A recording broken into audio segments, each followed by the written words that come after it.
One of the main questions I'm always asked when I give any talks or I meet people is, what is the most dangerous place you've ever been to? I always reply straight away, the kitchen of my house when I'm telling my wife where I'm going. It's not always acceptable, but in the time I've been covering war, it wasn't always intended like that. It was going to be a foreign correspondent, and as part of that job, you cover conflict. One of the things that really struck me is truth, and whose truth is it anyway? Because one man's truth is another man's lie, and it depends on your viewpoint and your stand, what your perception is about that. And perception is a very big thing. Truth is a very small word with very big implications. And we find that in society in general, that on a basic level, that we tend to accept things in our friends that we probably wouldn't accept in strangers, that we are tolerant of our people close to us, but as strangers we can be very kind of critical and very hard. And that's okay on a basic level, but you take it to an international level, and it's a whole different ballgame. It then really becomes a matter of life and death. A lot of things started going back to 1991. Saddam Hussein, 1991. Many of you were not born then, but it was a big event. It was an invasion of Kuwait. And this is where we go into the fact of, whose truth is it? You have a very messed up place in the Middle East. We're still living with the repercussions, and what happened in 1991 led to that, but also what happened in Israel also. But the great powers, the superpowers, decided what was a country in an area where basically it was sand, nomadic tribes lived. And then we had Saddam Hussein, country of Iraq, country of Kuwait, and then a big invasion. For some reason, we went to the aid of Saudi Arabia and Kuwait. We defended them, we invaded Iraq. But lots of what happened there told us not only about the Middle East, but also told us, about governments, about what they're prepared to do and why. The question is still, why did we go in there to defend Saudi Arabia and Kuwait? What was it about those countries that really struck a chord with us? There's no human rights there, there's no democracy, for example. There is oil, so the skeptics would say it was down to money. Of course, the people who ordered those invasions probably would not agree with that, but that's something for the history books. But if you look at what happened in that, the Americans went in, the Allies went in, we went in, Iraqis were decimated, there was no contest, and then you had a situation where you had refugees. In every single conflict, the so-called collateral damage are the civilians. They pay the price ultimately of every decision made in Washington, London, Paris, Berlin. They carry the consequences. I was actually in Iraq, and I remember particularly that shot now of the refugees. These are Kurdish refugees. And at the end of that war, George Bush Sr.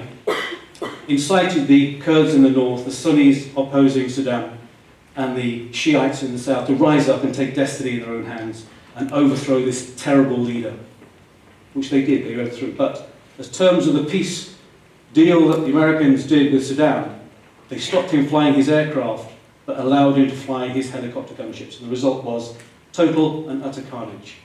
Thousands of people were killed, and they fled, some of them barefooted, across the snow-capped mountains into Iran and into Turkey. And I saw these people as sort of an endless stream of misery. But there's one thing that struck me eventually when there was a safe haven set up, and the Kurds and the Shiites came back. There was a safe haven, and I was at a checkpoint where there was a heavily armed group of Marines waiting for the Kurds to come back down through the mountains. And there was a tractor in front of us with a trailer load of impoverished, gaunt, beaten Kurds, old men, women, carrying a cow along behind them. And we had the camera, and we pointed it at the big Marine sergeant, and I said to him, "What do you make of this scene?" Expecting some heart-rending, compassionate soundbite. And he said, "Me? I still don't trust the mothers." And I thought, this is his perception. This is not innocent people to him. These were foreigners, these were strangers. He had no understanding. So his truth was based on, I don't know what he got in America.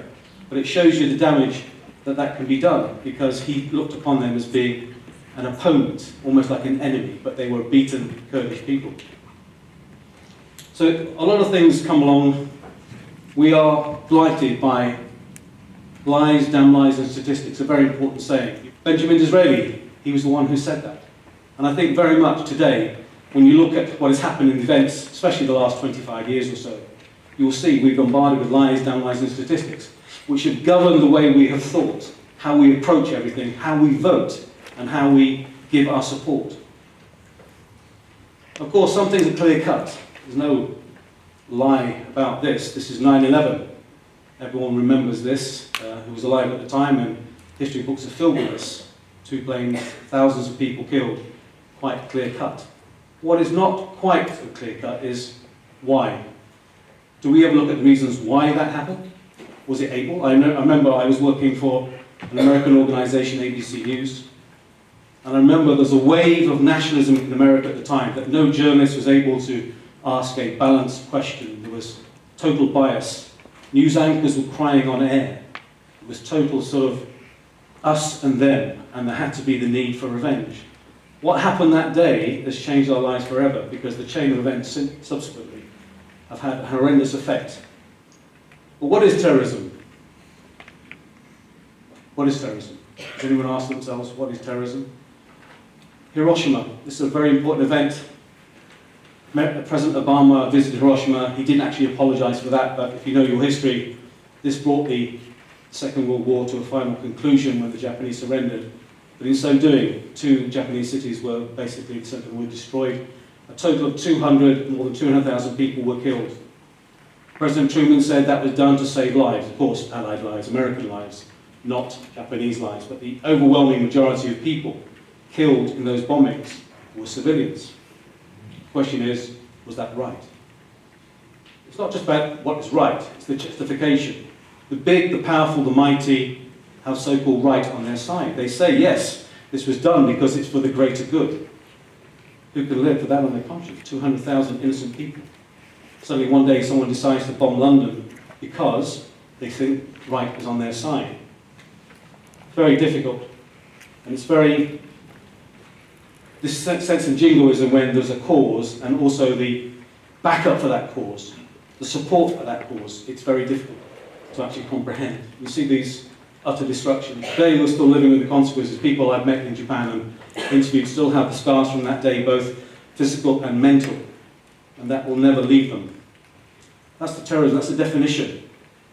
Basically, there are many definitions actually, when I went into this, not as simple as you think. That generally is about the pursuit of political aims. That's an all-encompassing sort of ideal about what you can do. But it takes so much into a situation where anything goes, really. I mean, it's also taken into consideration that innocent civilians are implicated in this, and when they're attacked and killed, then that is terrorism. This is the King David Hotel in Jerusalem.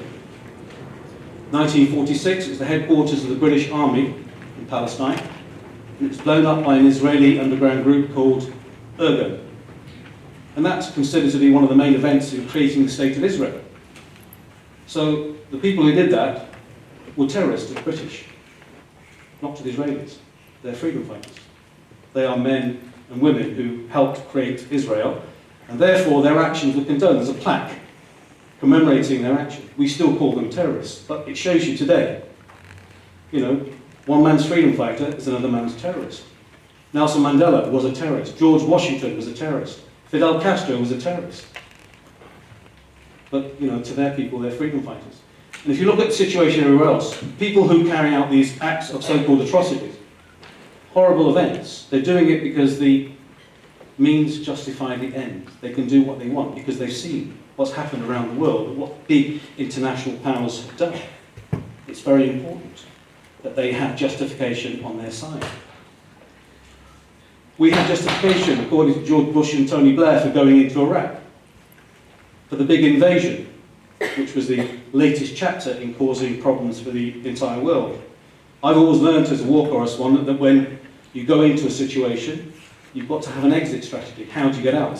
One thing to get in, how do you get out? It becomes clear in time that we had no exit strategy in Iraq. There was no concept of how the country was going to get back off its knees after Saddam. And the mess of Saddam, terrible monster that he was. He was a good dictator because it suited us that he was a good dictator. We used him quite effectively against the Islamic Republic of Iran when the Ayatollah's revolution succeeded and everyone feared an Islamic backlash around the world. Saddam was used, he was armed, he was supported, and also we made money from arms sales. also very important. So we accepted everything in Saddam, even though we had a terrible regime. His Ba'athist party carried out unspeakable acts of atrocities in his own country. No freedoms there. I always remember going to Iraq many times, and in Iran. The difference was that in Iraq, all the men looked like Saddam Hussein, with all their moustaches, and they all said the country was wonderful, the leader was fantastic. In Iran, everyone said the whole situation was crap, and everyone was rubbish apart from the Ayatollah. As long as you stayed away from religion, you're okay. So there was no freedoms there at all. We knew that. Not even in 1988. 5,000 Kurds killed in a town called Halab. Horrible. 5,000 Kurds because there was insurrection, there was opposition from the Kurds. What did we do? Were there sanctions against him? Did we withdraw funding? No, it was a mild rebuke in the UN Security Council, but we still did business with Saddam Hussein because we needed him. What message does that send to anybody? You can tolerate these obscene acts of violence and atrocity because we need him. But if you do one of those, that's not acceptable. Very blurred lines here for how we deal with it. And of course, we have the rise of people like Osama bin Laden. So if you talk to some people, he's a very good man. He actually started as an opposition to the Saudis. He's Saudi national. He disagreed with the Saudi royal family, the way that there's no democracy. He wanted a different kind of Saudi, and that spread. He had an ideology which had resonated with lots of people who have nothing in life. We're fortunate. You are fortunate. You're sitting here. You come from good families. You have good prospects. The overwhelming majority of people who go into a cause don't have those prospects. They're down at the lowest level. Economic situations are so dire, they have no hope. They have to have a faith. In times of war, people turn to religion. It's a very good reason, because there's a sense of hopelessness. In the Middle East, where there's high unemployment, no prospects, a sense of never-ending injustice, people look to people like this bin Laden. And they then tolerate in their friends and their associates things they wouldn't normally tolerate in others. First casualty of war is the truth. It's a fact, everyone knows that. You can't start talking about, truth when it's going to affect your standing and your activities. So that goes out the window straight away. You have to, demonize your enemy. And that's what we do, we demonize. The Germans did it with the Jews. We did it with the Germans and the Japanese. They were monsters, and probably there was lots of cases of them being monsters. But what happens then when we start demonizing and using the tactics that our enemies and the so-called terrorists use? This is a shot in Abu Ghraib prison in Baghdad. Everyone who went to Iraq knew this was no holiday camp. This was a place that the main opponents of Saddam would end up. They would be tortured horribly and killed. When the Americans took over, they took over the prison. And this is them treating some of the Iraqi prisoners. Electricity attached to them, made to stand on boxes, degrading pictures, horrible incidents. Now, that didn't happen huge extent all the time, but it did happen. What does that say? What does that say to the enemies of the West? That you're just as bad as us. Now, no one complained about Saddam doing what he did in Abu Ghraib prison. And quite rightly, when this came out, action was taken. But then what you have is suspension of democracy. We actually go into every single campaign saying, democracy, we like countries with democracy, we support countries with democracy, it's important. And then you have Guantanamo Bay in Cuba. What is democratic about Guantanamo Bay? 800 prisoners were in Guantanamo Bay. All democratic process suspended. And 680 or 690 have been released without charge. In fact, only 8 people who were in Guantanamo have been charged with any terrorist offence, and 3 of those have had those convictions overturned. But the Americans kept them in Guantanamo Bay because they suspended all legal processes which would have to be applied if they're in America. Again, what does this say? If you look in Egypt, if you look in Algeria, democratically elected governments, although fundamentalist in nature, Muslim Brotherhood in Egypt, for example, were elected and then overthrown by military power. What does this say to the people who are fighting their cause against the West, America, whoever? It says, I think, democracy doesn't work. If you follow your rules, if it doesn't suit you, you throw it out the window. And that's why you get these growing problems. Dick Cheney, US Vice President. Waterboarding is not torture. This is a mock-up of waterboarding. You pour water into someone's throat till they almost die from lack of oxygen, until they tell you what you want to know. He stands up and he calls this effective interrogation techniques. I think we've gone back about 300 years when we call that effective interrogation techniques. Of course, the whole argument about torture, is it necessary? Do we need it? Put yourself in a situation where your family, you know they're in a shopping centre, for example. You know there's a bomb there, they can't get out. You have someone who's a so-called terrorist. He won't tell you where the bomb is. Do you say, yes, let's torture him? If I torture him and get the information, my family is saved. If I behave like a human being, I won't. They'll die. What do you do? Tough choices in life. Again, we have to be able to decipher what we're being told, how we're being told it. ISIS, that started. That's basically going back to what happened in Iraq. The rise of ISIS was huge. People who are disenfranchised, disenchanted, they have no other way to turn. I'm not making an excuse for ISIS. What they do is terrible. A friend of mine was killed by them. But you have to understand what the actions are that lead to a reaction. And how do we address that? It's not good enough just to say they're terrible, they're terrorists, they're this and that. The threat of the knife is sparked fear throughout the West. We're very, very scared of ISIS and what they can do. But look what the Americans did in Vietnam. People read about it. Bright shining light, the lies that caused them to go into Vietnam. This is the thing, the famous picture, Agent Orange. Terrible civilians used, collateral damage again. They were more affected than anyone. But they could do that, that was okay. Media is very important. These are friends and colleagues of mine who've been killed doing their jobs, very important. In this world now of media, we're becoming very insular in this country, we're not interested so much, budgets are coming down, and the number of people going to these places to keep us honest about what's happening is decreasing.